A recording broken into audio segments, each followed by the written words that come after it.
투자의 시선입니다. 매일 다른 프로의 증시 인사이트 함께하면서 승률 높이는 전략 세워보도록 하겠습니다. 목요일의 프로 프레스티지 경영전략연구소 반종민 소장입니다. 소장님 안녕하세요. 네, 반갑습니다. 네, 반갑습니다. 자, 오늘 반 소장님의 주제 보도록 하겠습니다. 멈추지 않는 화장품주 상승세 이어갈까? 네, 정말 올해 상반기의 끝은 이 소비재가 장식을 합니다. 음식료부터 시작해서 화장품, 그리고 그와 관련한 플랫폼까지도 강세를 띠면서 이후에 좀 조정이 현재는 나오고 있는데요. 먼저 화장품주부터 조정을 받고 음식료가 차례로 조정을 받는 모습을 기록하고 있습니다. 이 가운데서 화장품을 주목을 해주셨어요? 일단 아직까지 이벤트가 좀 더 있기 때문에 계속 좀 관심을 가질 필요가 있을 것 같고, 지금 최근에 이제 증시에 대해서 순환매 얘기들을 많이 하시는데 네. 제가 보기에는 순환매가 아닌 것 같다라는 말씀드리겠고요. 그만큼 지금 자금 쪽이 한쪽으로 좀 쏠리는 모습들을 계속 좀 보여주고 있기 때문에, 만약에 이게 지금 순환매라고 하면은 만약에 떨어지는 섹터가 있다 한다면 편차가 크면 안 됩니다. 근데 요즘 지금 편차가 이렇게 큰 모습들을 봤을 때는 이슈에 따라 좀 그 주가가 많이 움직인다라고 좀 볼 수 있기 때문에 그쪽에 대해서 계속 좀 공략을 해보실 필요가 있지 않을까라는 말씀드리겠고요. 이러한 현상들이 계속 좀 발생되는 이유들을 봤을 때는 지금은 단기 자금들이 계속 좀 활성화되어 있습니다. 그렇다 보니까 여기에 대해서 최근에 이제 조정을 받았다 하더라도 이벤트가 끝나지 않았다 하면은 다시 한번 접촉을 해볼 수 있는 것도 충분한 기회가 되지 않을까라는 말씀을 드릴 수 있을 것 같습니다. 먼저. 네. 화장품주 강세 어느 정도일까요? 이 강세를 보시고 아마 시장을 좀 주도할 수 있는 역할을 할 수 있겠다. 여기에 또 이벤트가 남아있다는 점에 대해서 점수를 주신 건데요. 어느 정도의 강세입니까?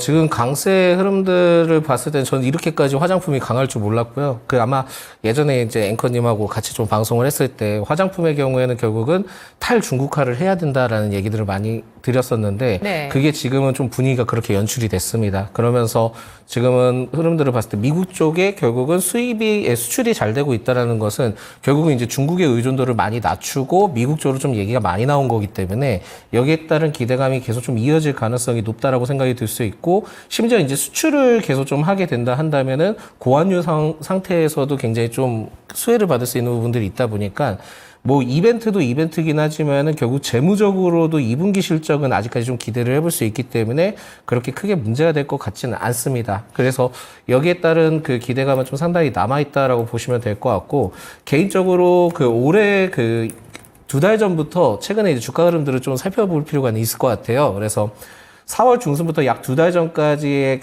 2달 전 4월 중순인데 지금까지 흐름을 체크해 본다 하면은 북미 등의 이제 90% 이상 해외 매출을 올리고 있는 코스알엑스라는 기업이 있습니다. 근데 그게 아모레퍼시픽이 자회사 좀 편입을 좀 진행을 했던 부분들이 있는데, 그러면서 이제는 탈중국화를 통해 해외 쪽으로 좀 눈이 많이 포커스가 잡힌 거 아니냐라고 해서 2달 동안 아모레퍼시픽이 약 60% 이상 상승을 했고, 실리콘2의 경우에는 깜짝 놀란 게 300% 이상 상승을 했던 것도 이제 보이는 것도 있고요. 선케어 원재료로 좀 부각을 받고 있는 선진 뷰티 사이언스의 경우에도 굉장히 좀 크게 상승을 했고, 리드샷 이슈 때문에 부각받았던 VT의 경우에도 100% 이상 상승을 했습니다.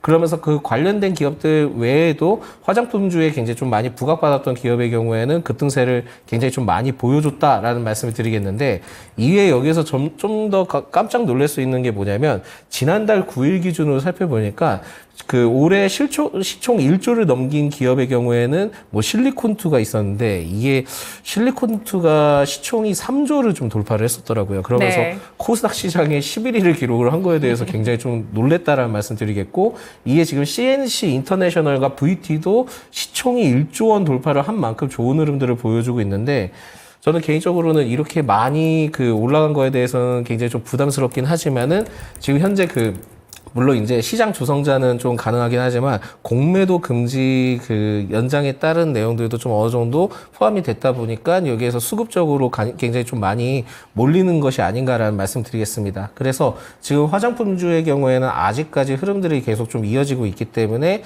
좋은 흐름들을 좀 더 보여줄 가능성은 있을 것 같다라는 말씀 드립니다. 네. 그렇군요. 아모레퍼시픽의 코스 RX가 비중국 쪽의 성장을 이끌어내면서 아모레퍼시픽 시가총액 10조 원 돌파에 핵심 역할을 했다라는 이런 분석들 많이 나오고 있는데요. 이 올해 코스 RX와 라네즈 필두로 해서 비중국 매출이 중국향 매출을 추월하는 역할을 할 수 있다. 이 두 가지 무기를 갖췄기 때문에 이렇게 아모레퍼시픽이 올라갔다라는 점 확인을 할 수가 있네요. 1분기도 뭐 예상보다 좋은 실적을 냈고요. 네네, 그렇습니다. 네, 실리콘2도 어닝 서프라이즈 나왔었던 종목이었잖아요. 네, 맞습니다. 확인하고 나서 매수했어도 수익이 충분히 났죠. 그렇죠. 그러니까 이게 1분기 때 실적 저는 좀 깜짝 놀랐던 게 뭐냐면은 네. 어닝 서프라이즈가 나면은 그 다음 분기 실적을 좀 기대를 해봐야 되거든요. 그래야지 예. 그러한 상승 흐름들이 계속 좀 이어질 수 있는데, 그게 계속 지금 분위기가 연출이 되고 있습니다. 그래서 지금은 그 수출입 동향 데이터나 여러 가지 좀 살펴봤을 때는 아직까지는 그 해외 쪽, 미국 쪽이나 해외 쪽에 수출이 굉장히 좀 잘 되고 있기 때문에 2분기 실적에서도 제가 보기엔 그 어닝 서프라이즈 좀 더 기록할 수 있지 않을까 보고 있고요. 근데 이제 여기서 어닝 서프라이즈 기록을 한 다음부터는 이제는 좀 다른 시선으로도 봐야 되지 않을까라고 좀 생각을 하고 있습니다. 먼저.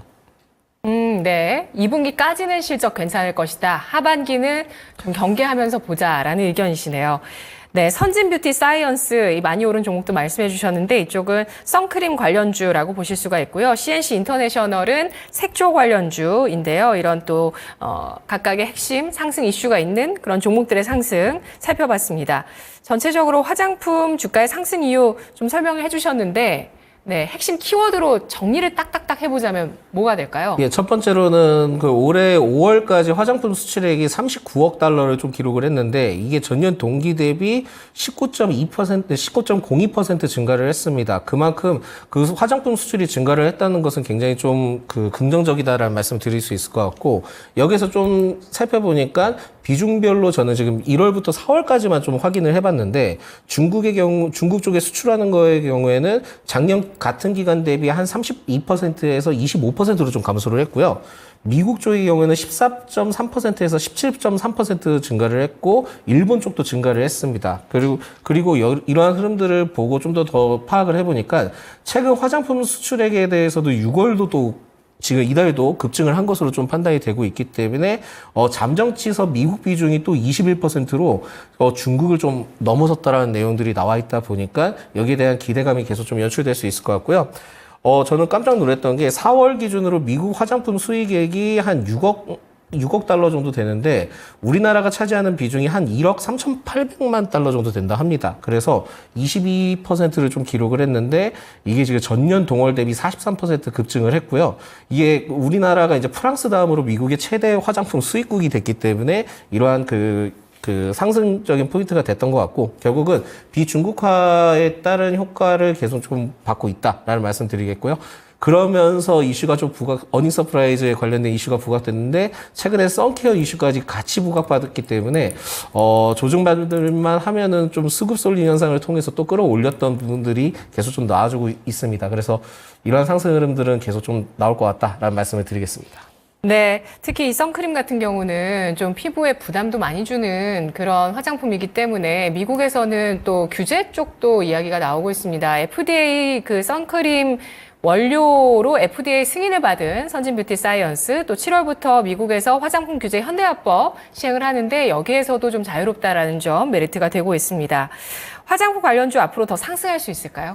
예, 충분히 상승 여력은 남아 있습니다. 남아 있는데 일단 지금 지난 18일이죠. 그 중국에서 징둥닷컴이 6.18 할인 행사를 좀 개최를 했는데요.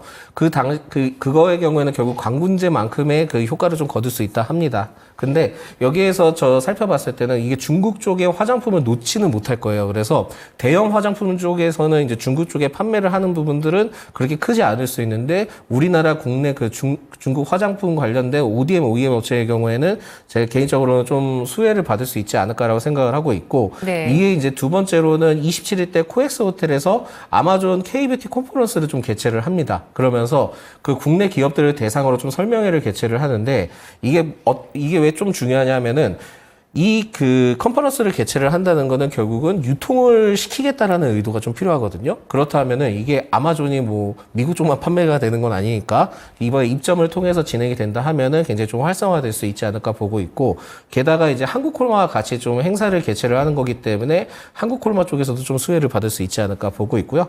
아까 이제 마지막으로 또 말씀을 드렸던 그 화장품 규제 현대화법, 여기에 대해서는 그 미국 쪽에 그 선크림 관련된 제도적인 내용들이 좀 있다 보니까 네. 이렇게 되면은 미국 쪽의 수출도 좀 잘 되는 편이고, 그쪽에 통해서 우리나라가 좀 수혜를 받는다 하면은 아직까지는 포인트가 그쪽으로 이슈가 계속될 가능성이 높다 보니까 상승할 가능성은 2분기 실적 전까지는 계속 좀 있지 않을까라는 말씀드립니다.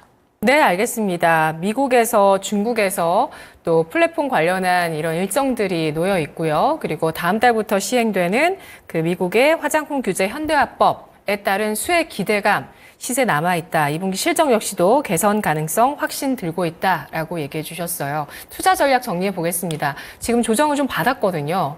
그러니까 짧은 조정에 진입을 하는 게 좋을까요? 예, 짧은 조정에 진입을 해야 되는데 그 짧은 조정에 진입을 하는 만큼 적은 비중으로 접근을 하셔야 될 것 같습니다. 그래서 네. 트레이딩 관점으로는 지금 보셔야 될 것 같은데, 기존에 좀 갖고 계셨던 분들은 계속 좀 가져가도 되는 상황이지만은 신규 접근으로는 변동성이 좀 확대될 가능성이 높지 않을까라는 말씀드리겠고, 예.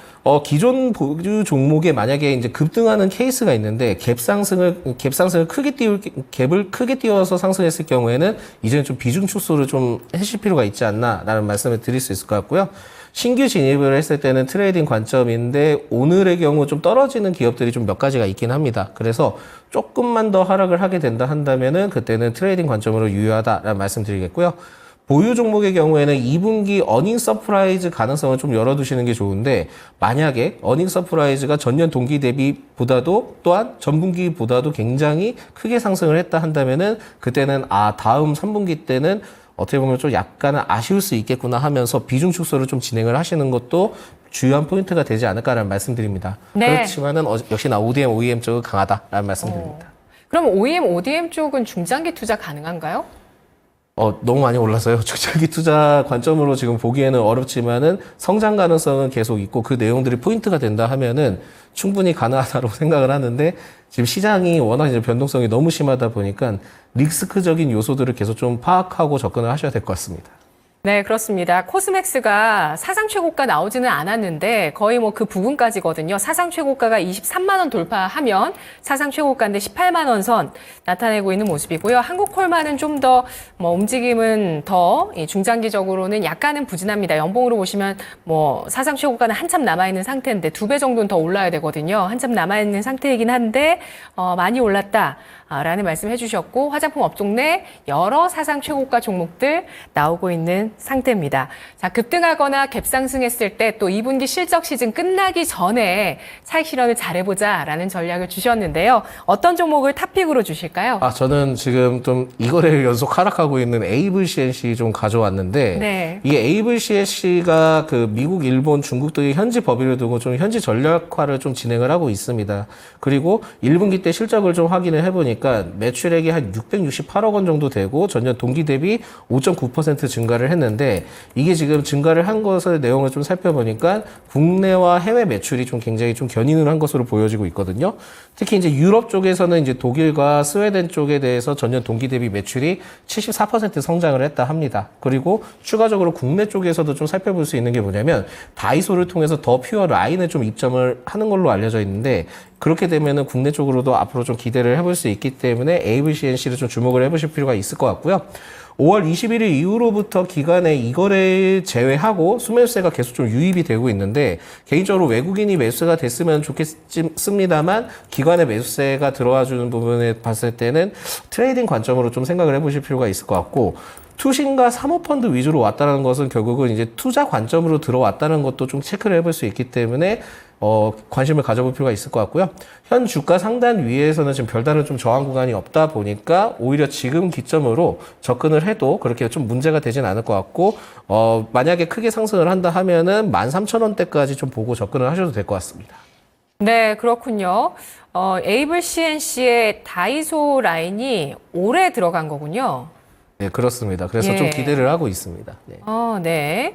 알겠습니다. 그래서 3월에도 좀 기사가 나온 게 에이블 CNC의 어퓨 라인이 다이소에 들어가서 이 매출이 200% 뭐 급증했다. 뭐 어차피 뭐 매출 이거는 처음 찍히는 건 작으니까 예. 상승을 하면 급등하는 것처럼 보이기는 하는데 이러한 또 성장하는 유통 채널에 들어가면서 에이블 CNC의 실적 성장 역시도 기대가 된다는 점 목표 주가까지 설정을 해주셨는데요. 리스크 관리는 어떻게 하는 게 좋을까요, 이 종목? 이 종목의 경우에는 리스크 관리를 별도로 지금은 하실 필요는 없을 것 같고요. 네. 일단 지금 타점을 좀 잡기는 해야 되는데 지금 만약에 오늘 들어가기 좀 부담스러우시다 하면은 10,000원 아래때 좀 이탈을 했을 때 그때는 좀 접근이 가능할 것 같고 만약에 10,000원 아래때 했을 때 들어가게 된다 한다면은 아까도 말씀드렸지만 13,000원대 구간대를 최종 목표를 보고 한 11,500원대를 1차로 좀 매도를 하신 다음에 13,000원대를 좀 최종 목표를 두고 접근해 보시면 좋을 것 같습니다. 네, 알겠습니다. 10,000원 내외에서 노려볼 수 있는 에이블 CNC였고요. 이 종목 그동안은 실적 시즌에 큰 부각 받지 않았습니다만 다이소 전용의 브랜드가 들어가면서 올해 2분기 실적 시즌에는 또 어떤 대서특필되는 이런 증권사 리포트가 나오게 될지 함께 지켜보도록 하겠습니다. 분석 잘 들었습니다. 고맙습니다. 프로의 시선 반종민 소장이었습니다.